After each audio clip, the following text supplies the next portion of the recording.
Monsieur Farceur. Quelle histoire? J'aurais fait des farces le loup.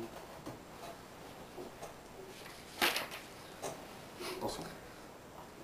Pauvre monsieur heureux, il avait eu une rude journée. Ah, comme d'habitude, rude. Il n'avait... Oh non. Il n'avait pas arrêté de courir à droite et à gauche pour faire sourire les gens.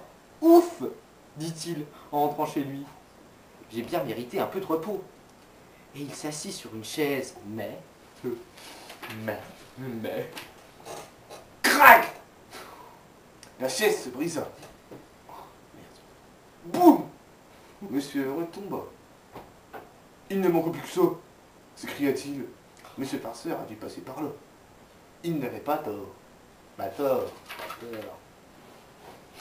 Dehors, un petit bonhomme à l'air malicieux s'enfuyait à toutes jambes. C'était Monsieur Farceur. Ces farces de faire des farces.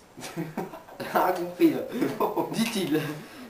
Et il s'éloigna en riant dans la nuit. C'était pas dans le jour en fait. C'était plutôt dans la nuit. Le lendemain matin, quelqu'un frappa à la porte de Monsieur Glouton. Il alla ouvrir, mais il ne trouva personne. Par contre, il trouva une boîte. Dans cette boîte, il y avait un magnifique gâteau au chocolat. Magnifique gâteau au chocolat. Au chocolat. Au chocolat. Et à la crème nappée d'un coulis de fraises. Coulis de fraises. Fraise. Monsieur Glouton en eut l'eau à la bouche. L'eau à la bouche. À la bouche. Il se lécha les lèvres, ferma les yeux, ouvrit tout grand la bouche et mordit dans le gâteau. Mordit dans le gâteau. Quelle coïncidence! Burk! Le chocolat n'était pas du chocolat. Ah, le chocolat n'était pas du chocolat. De la boue. La crème n'était pas de la crème, mais du coton. Et le coulis de fraise n'était pas du coulis de fraise, mais du dentifrice. Dentifrice. Dehors, un petit Dehors. bonhomme, à l'air malicieux, s'enfuyait à toutes jambes. Il riait comme un bossu. Je suis sûr que c'est Monsieur Rigolo. Oh. Presque sûr. Ce n'est pas tout. Ce même matin, Monsieur Rigolo s'aperçut que quelqu'un avait rempli son chapeau de peinture. Oh! De peinture bien épaisse. Tu devines qui? Moi je parie que c'est Monsieur Rigolo. Monsieur Farceur. C'est lui, Monsieur Rigolo. Oh le con. Ouais, papy. Cependant, l'après-midi, Monsieur Farceur fit quelque chose qu'il allait regretter par la suite.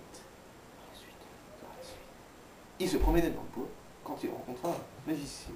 Un magicien. Ce magicien dormait à point fermé. Il a remplacé sa baguette magique par un vulgaire bâton. Vulgaire bâton. Se dit Monsieur Farceur. Et alors, fini tour de magie. Fini les tours de magie. Magie.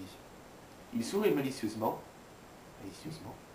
et s'approcha sans bruit du magicien endormi.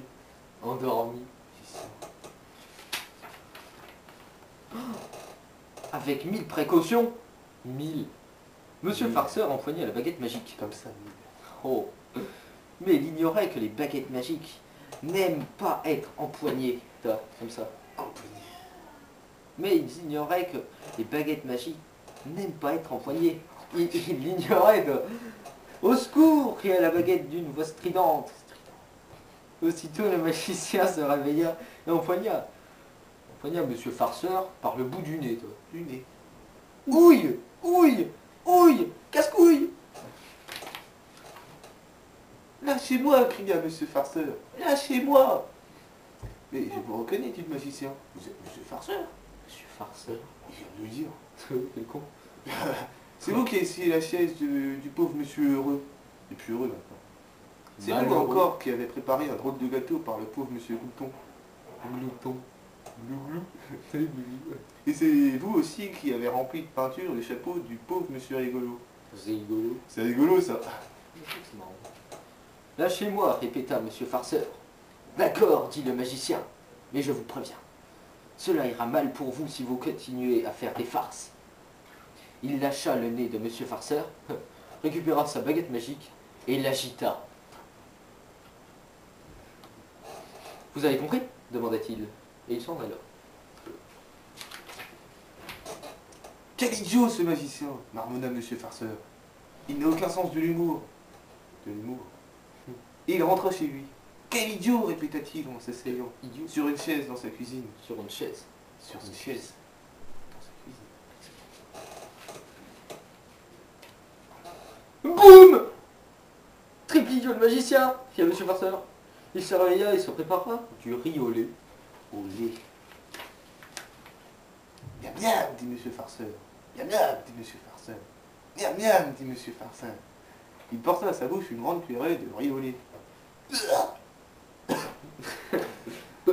Comme par magie, ou plutôt vraiment par magie, le lait s'était transformé en plâtre et le riz en caillou. Oh là là, pensa Monsieur Farceur. Je ferais bien d'être un peu moins farceur à l'avenir. À l'avenir. À la Et il monta dans sa chambre. Sa chambre. Il sauta dans son lit. Dans son lit. Splatch. Il y avait plein de confitures entre les draps. Oh là là là là là là là là là là là là là là là, soupira Monsieur Farceur. Je crois que j'aurais intérêt à être moins farceur. Le lendemain, il fut sage comme une image. Comme une image. Le surlendemain, également. Cela dura une semaine. Une. Mais le samedi, il ne tint plus. Elle avait tombé. Il se glissa dans la maison de Monsieur Tatillon. Il a nom de merde, du temps. Tatillon. Que fait-il à ton avis? À ton avis? Quelle magnifique farce! Farce. C'est la plus belle de ma vie. De ma vie. S'écria-t-il en entrant chez lui. Chez lui. Il avait coupé la moitié de la moustache de Monsieur Tatillon. Tatillon. Pauvre Monsieur Tatillon. Tatillon. Quand il s'en aperçut, il fut atterré. L'histoire de Monsieur Farceur ne s'achète.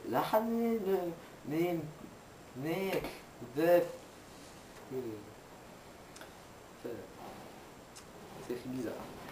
Ne s'achève pas sur cette horrible farce. Avant de lire cette dernière page, Cette Celle-là, dernière pour toi. page. Ouais, cette dernière. Toi, c'est- jette un coup d'œil dehors. Bah, il y a le jardin, quoi. Tu es sûr de ne pas avoir vu un petit bonhomme à l'air malicieux? Non. Pas sûr. Non. J'en ai bien sûr. C'est quoi la reine? C'est Monsieur Rigolo. Non, c'est Monsieur